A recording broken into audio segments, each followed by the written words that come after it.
I believe you are aware that the UK has proposed several changes to the immigration regulations. But before you join the people who are panicking over these changes, I want you to pay attention to something and to take these four steps. Four steps that you can take to prepare yourself for the eventualities of the proposed changes to UK immigration. Number one is you need to first go and read that proposal. Read that proposal for yourself. Don't just depend on information that people pass across. Read it, understand it, and then begin to plan for yourself. The second thing is to understand the positive parts. There are aspects of the change that will favor certain people. Like the Home Secretary said, some people will qualify earlier than 10 years, while some others will have to wait for up to 10 years. Some others will have to wait even up to 15, 20, and 30 years. But the critical thing is everybody who is on a good earning career will likely be able to bring down the qualifying time to ILR. This is because the system decides to make it an end ILR, not an automatic one, as the Home Office Secretary would say. And end means that the amount of contributions you make to the system determines how fast you get ILR. So the system could decide to judge your contribution based on the nature of the work you do. For instance, where they say that the doctors, the teachers, and the nurses can qualify earlier.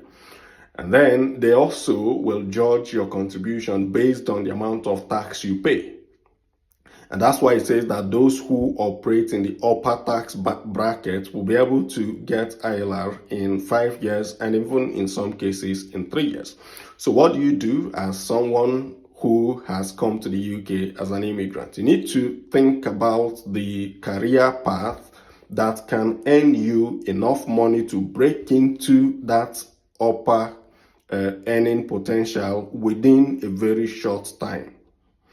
That means if you have studied a particular course or you are working in a particular profession and that profession does not pay you enough money to make you contribute significantly, then you have two choices. One is to either take an upskilling course that helps improve your earning power, or to go about volunteering, because those who volunteer in the communities as well can shorten the length of time they stay before they get ILR. That is, all these are subject to approval because this is a proposal at this stage. But you need to start planning ahead of the game so that when the game starts, you are not starting on a losing ground. Number two of what you can do is to think about the possibility, if you've studied like any of the sciences, say physics or engineering or any of those ones, and it's not been very easy to break into your career, you could consider a switch to a teaching career.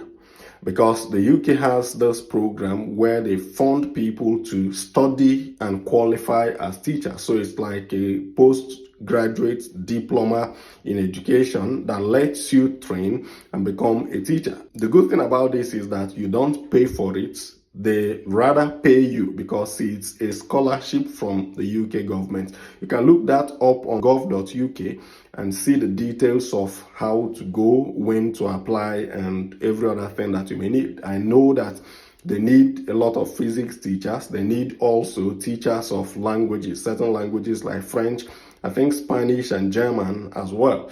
If you have a knowledge of any of these subjects, you can try to go into it and then use that pathway to break into the teaching career, which then gives you a 5-year stay to ILR. Then the other thing, which is a very good one that every student should be looking at, is to consider starting up a company on an innovative idea.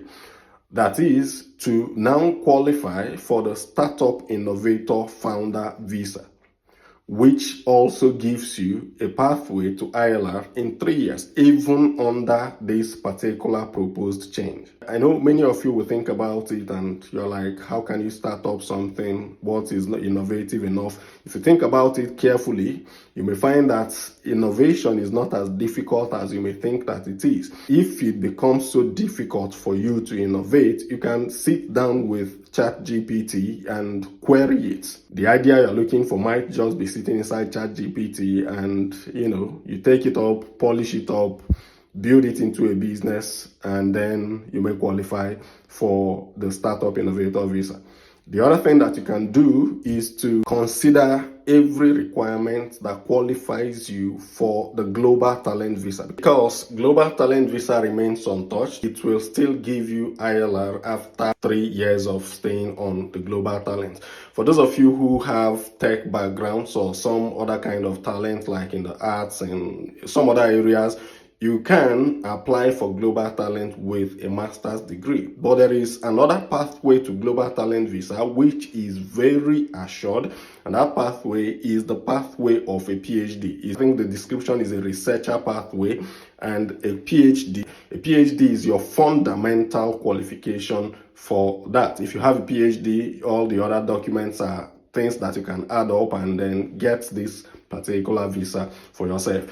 Remember that all the people who push you to go and focus all your energy on getting COS in care may not be telling you now that that care, even though it's relevant to the British community, is not getting priority for ILR. You may want to start taking all the conversations about fully funded PhDs very seriously.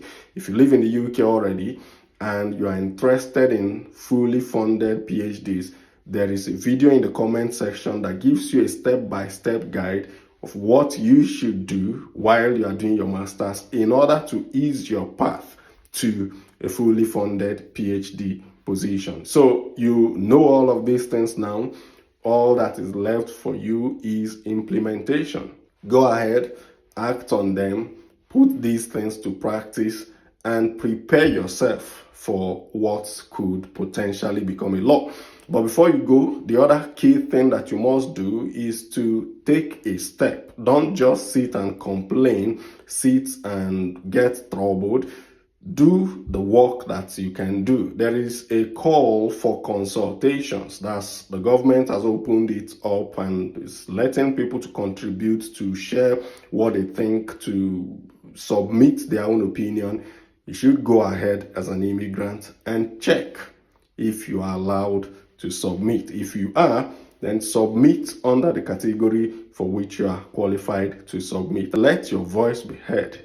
This is a democracy, and depending on the voices of the people, there could be a change, even though as a person, I don't really foresee that change happening, because what seems to be happening is that the three major political parties are somehow aligned on the purpose of touching that indefinite leave to remain. You could argue about it, you could think about it as whether it is fair or it is unfair, but the reality remains that you don't really have a say on when and how these things happen. You are not the determinant here. And because you're not the determinant, you may want to consider preparing for the possibilities that may happen. Academy of Scholarships and Transitions, share this video and let's help as many people as possible to get ready. See you in the comments section and on the share button. Bye.